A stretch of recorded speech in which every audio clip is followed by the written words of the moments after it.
second speaker for this session. Kanye Chattarai is a graduate student at the University of Rochester working on the implication of approximate inference in visual perception. And she will be presenting us her latest work titled A Confirmation Bias on How Humans Actively Sample Sensory Information. Thank you very much, Ankani.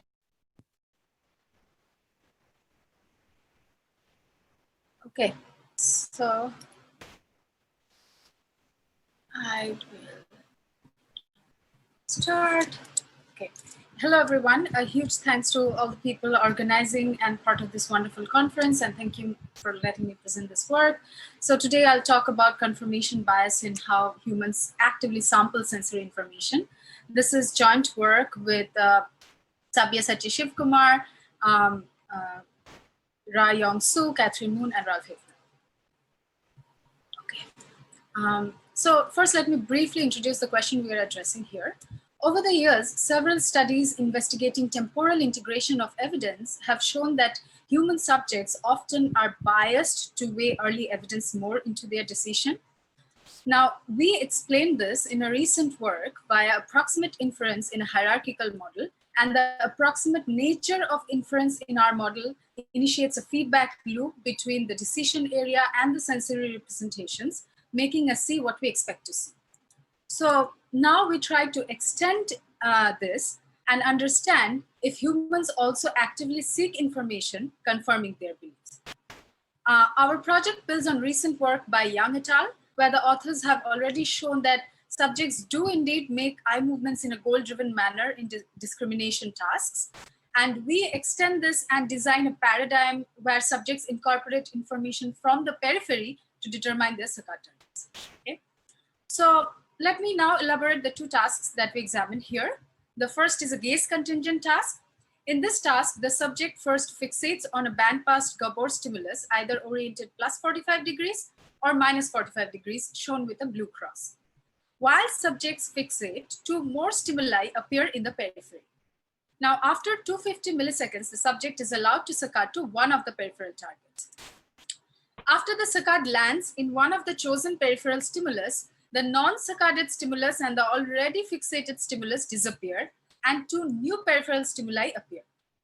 And the subject again makes a saccade, and this continues for 3 saccades, after which the subject has to report the dominant orientation in the trial. Okay? The second experiment is very similar, but close to a more natural scenario. The stimulus here is stationary and consists of 18 small ellipses, either horizontal or vertical, with an aspect ratio of 0.55. Subjects freely move their eyes for 1.5 seconds on the screen. After that, they report the most frequent category of the image. Okay. So now first look at results on human data for the gaze contingent task. In this plot, each yellow bar represents one subject, and in the y-axis, we plot the percentage of correct responses. Almost all subjects have close to 80% performance, confirming that they can do the task.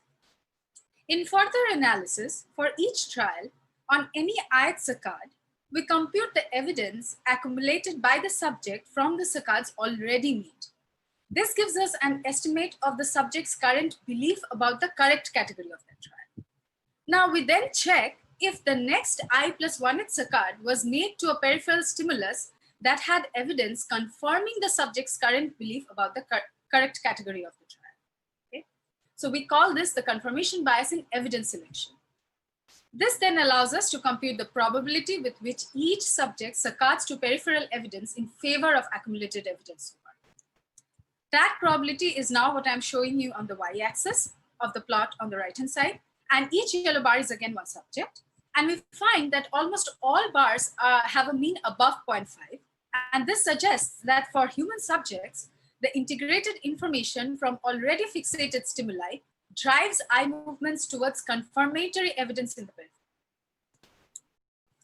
Let us now look at results on human data for the free viewing task. We first look at the psychometric curves for subjects, which confirm that the subjects could perform the task. We again computed the probability of saccading to confirmatory stimuli in the periphery for each subject in this free viewing task, which is shown in the y-axis. And each yellow bar is again one subject. And in this task also, we found evidence that subjects were systematically biased to make saccades to ellipses whose orientation agreed with their accumulated evidence at that point in time, because all the bars are above 0.5, as you can see. Okay. To model the selection of saccade location, we follow Yang et al. For this task, an ideal Bayesian observer would saccade to locations that maximize information with respect to the trial category by computing a Bayesian active sensing score, which we abbreviate here as BAS score. Now, for every fixated location, the Bayesian ideal observer would compute this BAS score for each of the 2 peripheral locations and choose to saccade to the location with the greatest score. In this work, we hypothesize that the brain cannot compute the score exactly, but approximates it using sampling. Now, mathematically, the BAS score is nothing but the mutual information between category of the trial and category at the peripheral location.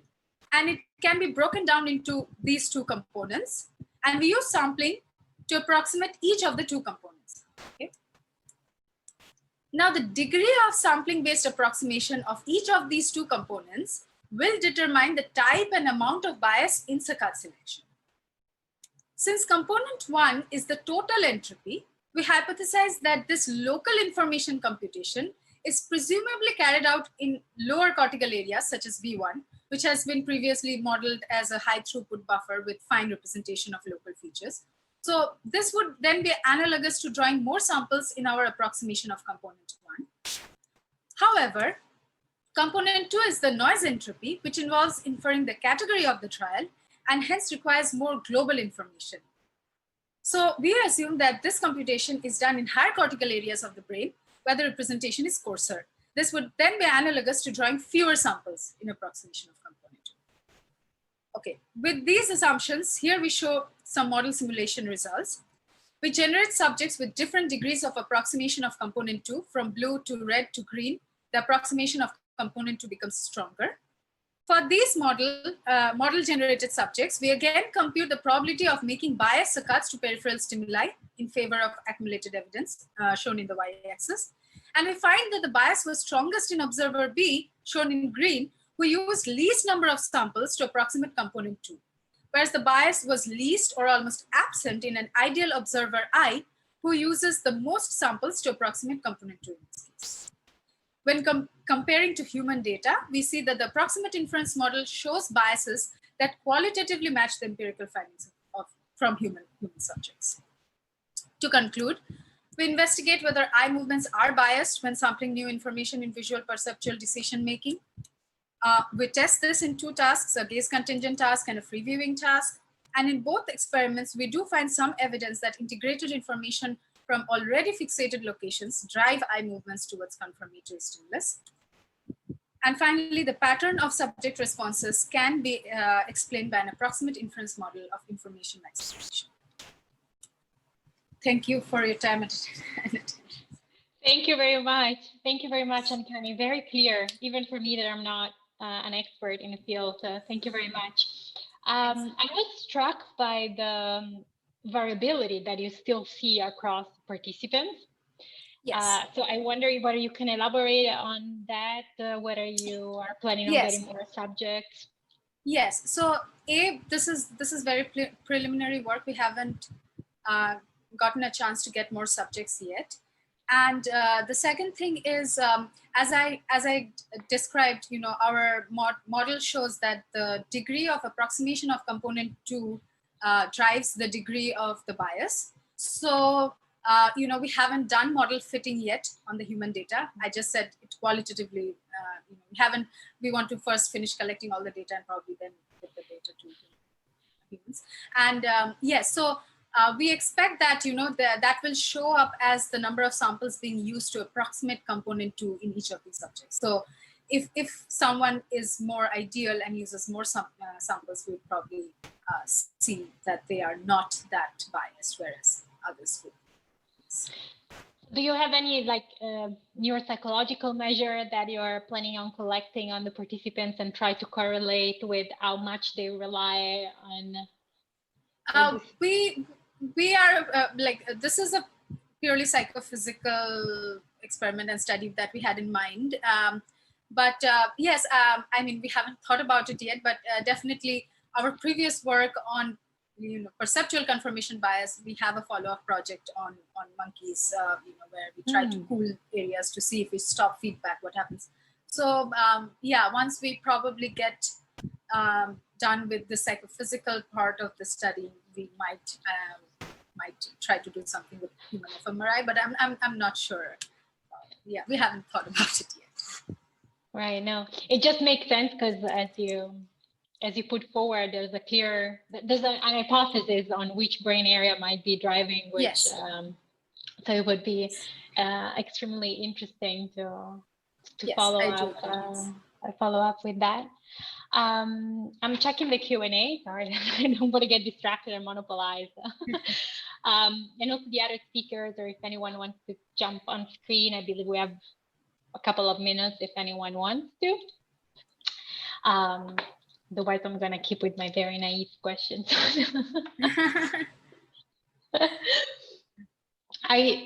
Okay. We have a question from Richard Lange. He's asking, do more biased subjects perform worse in the task? We do. Yeah. It did not. We did not try to. Not really. Like we did not find a significant correlation between more biased meaning worse performance. Also because we have like 0.7, like 7 of the frames, 70% of frames matching the correct category. So there's a high chance that the first frame you see also is the correct answer for the trial. So yes, no, we did not find anything. Right, accuracy was pretty high, right? Overall, yes. It was almost, very, very, very close to 80%. So are you planning to try anything harder, like any task? Yeah, the task itself is really hard because like we do not allow them to blink because we want to make sure they're using the peripheral information while making a choice, and not just blinking and not seeing what's there in making a conscious decision. So it's already a hard task, and we did some manipulations to see what was a regime where most people could perform the task reasonably well. And for now, we have converged there, but yeah, we might decide to change and make it harder. Very, very interesting. And well, you said it's preliminary, but it's already very interesting. So good luck for the follow-up and collecting more data. Yeah. And it's time for us to